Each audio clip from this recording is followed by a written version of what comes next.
আসসালামু আলাইকুম। আজকে আলোচনা করব বাংলাদেশ সাবমেরিনের 2024-এ আসা এই প্রশ্নটা নিয়ে। তো দেখেন, এটা হচ্ছে সার্কিটের একটা কোশ্চেন। এখানে আমাদের বলতেছে যে এই যে 10 ওহম যে রেজিস্টরটা আছে, এতে কি পরিমাণ পাওয়ার ডিসিপেশন হচ্ছে, অথবা মানে সহজ কথা বলতে গেলে যে এই রেজিস্ট্যান্সটা কি পরিমাণ পাওয়ার পাচ্ছে। তবে আমাদেরকে আসলে স্পেসিফিক নিয়ম বলে দিছে যে এটা সোর্স ট্রান্সফরমেশন দিয়েই করতে হবে, মানে আমাদের ইচ্ছা মতো নিয়ম দিয়ে করলে হবে না, সোর্স ট্রান্সফরমেশন দিয়ে করতে হবে। তাহলে আমরা শুরু করি।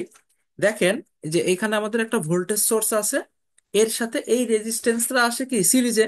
তাহলে আমরা ভোল্টেজ সোর্সকে কারেন্ট সোর্সে কনভার্ট করতে পারি, অথবা আমাদের হচ্ছে ট্রান্সফর্ম করতে পারি। তাহলে কি হয়, যেটা কারেন্ট সোর্স থাকবে, আমরা যদি প্লাস মাইনাস এইভাবে কল্পনা করি, তাহলে আমাদের কারেন্ট সোর্সের ডিরেকশন হবে এইভাবে। আর এই রেজিস্ট্যান্সটা এইটার প্যারালালে চলে আসবে। আর এরা যেভাবে আছে সেভাবে কানেকশনে থাকবে, অর্থাৎ এর সাথে আমার এরকম আছে।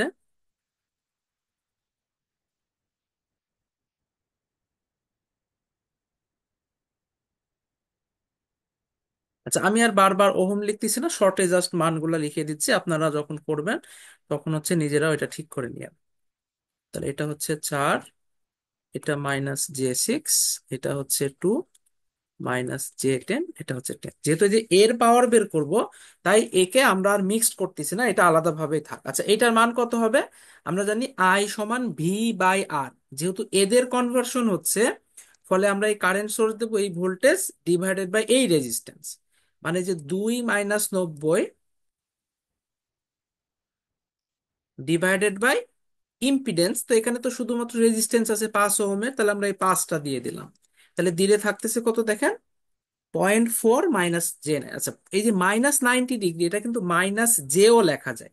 তো আমরা এটাকে একটু সহজ করে -j0.4 এরকম লিখে দিলাম। এটা অ্যাম্পিয়ার হবে।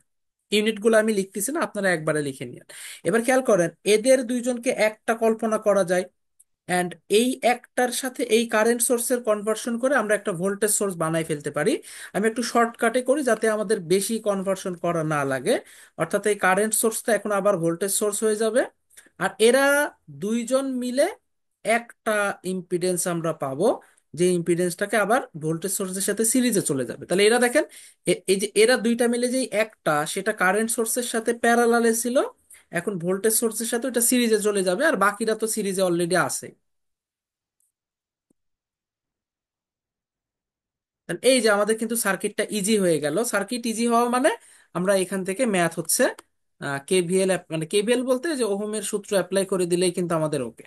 এখন প্রশ্ন হচ্ছে যে এইটা কত, এটা বোঝাই যাচ্ছে যে এইটা এবং এইটার প্যারালাল। তাহলে দুইটার প্যারালাল করি, কত আসে দেখেন, 5 ওহম। আর 4 - j6 এর প্যারালাল করতে হবে।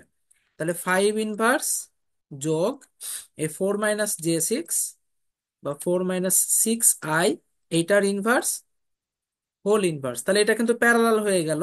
তাহলে প্যারালাল হয়ে কত হচ্ছে, 3.33 -22.62। তাহলে এটা আমরা লিখে ফেলি যে এটা হবে হচ্ছে 3.33 -22.62 ডিগ্রি, 22.62। ওকে।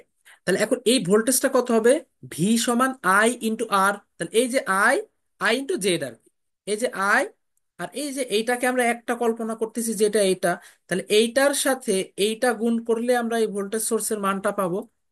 মানে এক কথা, সহজ কথা, ওই যে আমরা সোর্স ট্রান্সফরমেশনের যে রুলসটা জানি সেটা। তাহলে এটা হচ্ছে সেই জেড। এটাকে আমরা একটা কাজ করি, এটা আমরা কোনো একটা জায়গায় সেভ করে রাখি, এই এক্স ভ্যালুতে সেভ করে রাখলাম। আচ্ছা, সিস্টেম হচ্ছে I × Z। তাহলে আই মানে হচ্ছে -0.4 I ইন্টু ওই যে এক্স এ যেটা সেভ করে রাখলাম সেটা, সমান করলে আসতেছে কত, 1.33 -112.62।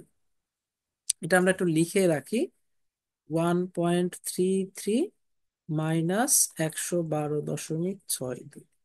এখন খেয়াল করে দেখেন, আমরা ইজিলি এখন ম্যাথটা করে ফেলতে পারবো, আমাদের আর কোনো কনভার্সনের দরকার নাই। এর ভেতরে কি পরিমাণ কারেন্ট যাচ্ছে সেইটার ধরেন নাম দিলাম আই, দিলে কারেন্ট বের করে ফেললে তো এর পাওয়ার আমরা পেয়ে যাব। তাহলে আই সমান কত, আই সমান voltage divided by total impedance. তো আমি আর লিখলাম না, একবারে ক্যালকুলেটরে করে দিচ্ছি। এই যেটা বের হলো এটা কিন্তু আমাদের সেই ভোল্টেজ, অর্থাৎ অ্যান্সার ডিভাইডেড বাই এইটা আমরা এক্স এ সেভ করে রাখছিলাম, প্লাস এই যে 2 মাইনাস 10i প্লাস 10, তাহলে এটা আসলো আমাদের আই। আই কত আসতেছে? 0.071 মাইনাস 75.81, 0.071 মাইনাস 75.81। খেয়াল করে দেখেন আমরা কি জানি, আমরা জানি রেজিস্ট্যান্সের দুই মাথার ভোল্টেজ আর কারেন্টের অ্যাঙ্গেল ডিফারেন্স জিরো, অথবা দুইজনের অ্যাঙ্গেল সেম। তো কারেন্টের অ্যাঙ্গেল যদি এটা হয়, ভোল্টেজের অ্যাঙ্গেল এটা হবে, শুধু আমরা জানি নর্মালি। তো ওইটা আলাদাভাবে ভোল্টেজ না বের করে রেজিস্ট্যান্সের জন্য আমরা আই স্কোয়ার আর দিয়ে একবারে করে ফেলতে পারি, যেহেতু আমরা দেখতেছি পিওর রেজিস্টিভ মানে 10 ওহম, ফলে ওর টোটালি আসলে শুধু ওয়াটই থাকবে, কোনো রিয়াক্টিভ পাওয়ার তো আর নাই। এখন এসে আমাদের ম্যাথটা কিন্তু দুই ভাবে হয়ে যেতে পারে, মানে এক কথায় দুই রকম সলিউশন আমরা পেতে পারি। কিভাবে?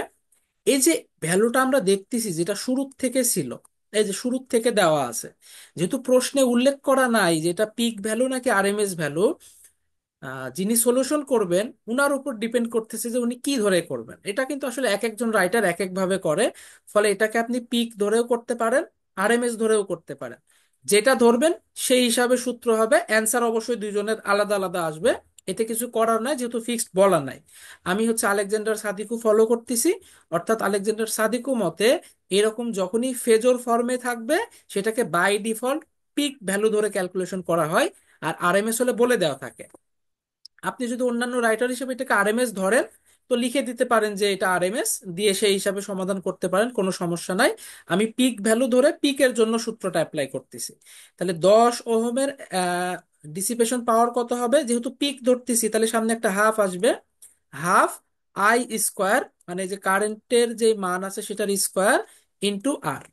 আপনি যদি আরএমএস ধরেন এই হাফটা জাস্ট থাকবে না, এইটা স্কোয়ার ইন্টু 10 হবে, এতটুকুই পার্থক্য, আর কোনো পার্থক্য নাই। তাহলে হাফ মানে 0.5 ইন্টু 0.071 স্কোয়ার ইন্টু 10, তাহলে এটা আসতেছে 0.025, 0.02। আচ্ছা, পরে মনে হয় একটা টু আছে, যা আপনি 25 দিলেও চলছে, 252 দিলেও চলতেছে। এত ওয়াট, এটাই হচ্ছে আপনাদের অ্যান্সার। আর কেউ যদি আরএমএস ধরেন তাহলে এই যে হাফটা থাকবে না, মানে এক কথায় আমি হচ্ছে হাফটাকে যদি বাদ দিয়ে দিই তাহলে যে যেটা আসবে সেটাই হচ্ছে আমাদের অ্যান্সার, মানে জাস্ট এত স্কোয়ার ইন্টু 10। এটা করলে যেটা হবে সেটাই হচ্ছে অ্যান্সার। তো যে যেটা ফলো করবেন সেটা লিখে দিলেই হবে। পিক নর্মালি না লিখলেও চলে, আরএমএস হলে লিখে দেওয়াটা ভালো। তবে আপনার যেটা সুবিধা সেটা করলে কোনো সমস্যা নেই, ইনশাল্লাহ।